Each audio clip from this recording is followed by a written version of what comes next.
Hi, I'm Shane with etrailer.com. Today you're going to be taking a look at, I'm going to walk through the installation of the Roadmaster Direct Connect baseplate on your 2018 Subaru Forester. There are 5 main components for a flat tow setup. You have your baseplate, you have your diode wiring kit, you have your braking system, your tow bar, and your safety cables. Your baseplate is going to attach directly to the chassis of the vehicle. It's going to give you a solid connection point for your tow bar. Your tow bar is going to be the attachment point from your base plate to your RV. Safety cables, they're going to be a secondary safety device in case your tow bar fails. Your braking system is going to sit inside the vehicle or mount inside the towed vehicle, and it's going to allow the vehicle to not only slow but stop itself, so we're not relying on the brakes in the RV to do both. Our wiring, that's going to allow our Subaru to receive light functions from our RV so that we're safe when we're flat towing and people know what we're doing, whether we're braking, turning, or driving at night. Now there's possibility of a 6th component that's going to be needed depending on the wiring system that you're using. If you're installing a diode wiring kit, it's going to require a brake light relay.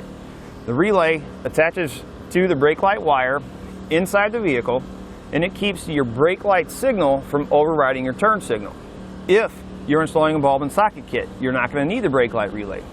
But keep in mind, you are going to have to drill a hole in the back of your tail light housing to get the bulb installed, and with these tail lights there's not a whole lot of room to do that. Now our base plate is going to be a custom fit base plate for our Subaru Forester. It's going to be a black powder coated steel, so it's really going to resist any rust or corrosion. Roadmasters puts really thick welds on their base plates, so we're not going to have to worry about this breaking down over time. It's going to have removable arms.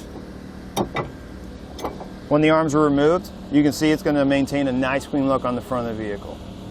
It's going to have a spring-loaded pin. To remove them, simply pull the ring, twist, and slide them out. To install them,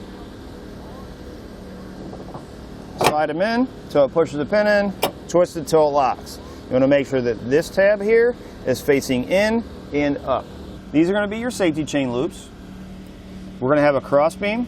And it's going to have a pre-welded bracket for your breakaway switch for your braking system. It's also going to have 2 pre-welded pegs. This allows you to mount your 6-pole plug for your wiring. Now that we've gone over some of the features, let's walk through the installation together. We're going to have 6 pushman fasteners along the top here. You can take a trim panel tool or a flathead screwdriver. You're going to have one right at the corner of your fascia there. One here.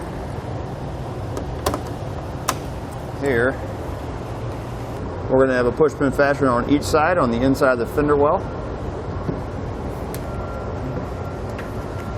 And then underneath the vehicle we're going to have 3 more fasteners. We're going to have one here, we're going to have one here, and we're going to have one right in this corner.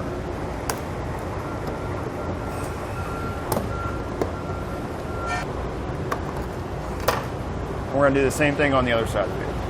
Now we're going to start removing our fascia. We're going to start on the very outside edge and work our way to the center. If you have fog lights, make sure you don't just pull your fascia off. Pull it off slowly and then unplug your fog lights. We're going to pull out, release the tabs, and then we'll set our fascia aside to be reinstalled later. Next we're going to take a 10mm socket and we're going to remove this outside bumper core cover. We're going to have 4 bolts along the bottom. We're going to have one in each corner and one right up here in the center on the top.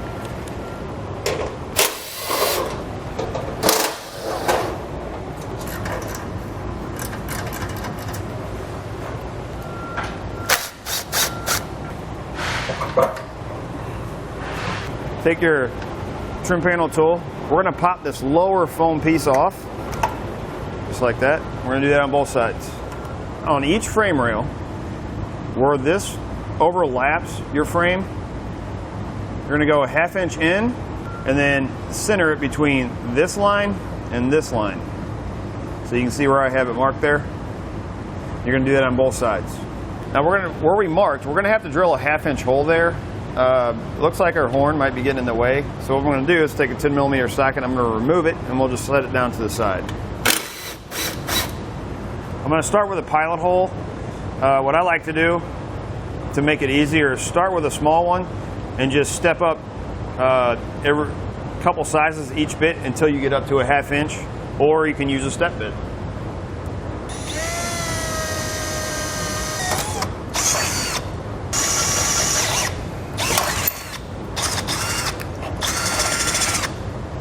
Then you're going to do that same thing on the other side. And we're going to install our brackets. These are going to fit inside the frame rail. This back hole, we're going to bolt from the outside of the frame into through the frame rail into the bracket. You want to make sure that you have the correct bracket for the correct side. This hole, you can see how it's towards the one side more. It's going to be on the top, like this. So this one's going to be our driver's side. Half-inch bolt, lock washer, flat washer. I'm going to make sure you use red Loctite on all of your hardware. Red Loctite does not come with the kit. You can find it here at etrailer.com. We're going to slide it inside the frame rail. We're going to line up this hole with the hole that we drilled, and we're going to thread in our bolt. We're just going to loosely install it for now, and we're going to do that same thing on the other side. We're going to set our main receiver brace in position. Another half-inch bolt, flat washer and lock washer. Make sure you're using red Loctite. We're going to take this bolt and we're going to bolt through to the bracket inside the frame rail. On the driver's side only, this wire loom, we need to pop it loose.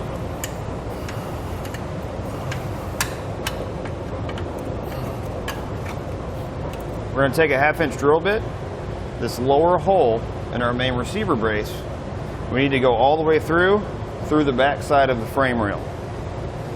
Might be a good idea to take a piece of metal or a block of wood or something and stick it in here so that when your drill bit comes through, you don't damage your wiring. And all we're doing is there's a hole in there that your wiring was attached to. We're just enlarging it.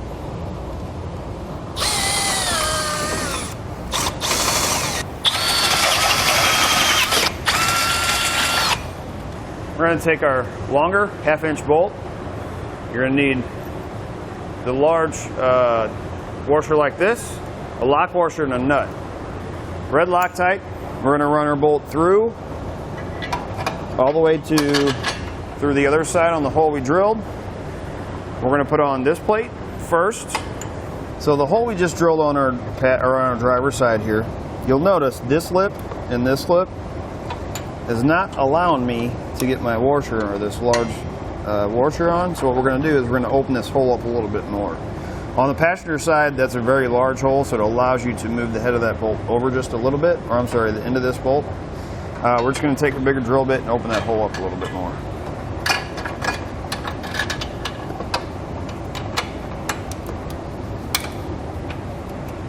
We're going to have 4 small hex head bolts, small lock washer, small flat washer. You're going to have 4 for each side. We're going to bolt right into the existing weld nuts from the bumper beam. 2 on the top, and we'll have 2 on the bottom. Once you have all your hardware installed, you're going to tighten everything and then torque it to the specifications and the instructions. Once you've got everything tightened and torqued down, reinstall anything that you may have pulled off to get out of the way. It's a good idea if you are adding anything else, like a braking system or diode wiring, to go ahead and add that now before you put the fascia back in place. Once you install the fascia, you're just going to do it in reverse order from the way you took it off. Again, I'm Shane with etrailer.com. I hope this video has helped you, whether you're still deciding or installing Roadmaster's Direct Connect base plate on your 2018 Subaru Forester.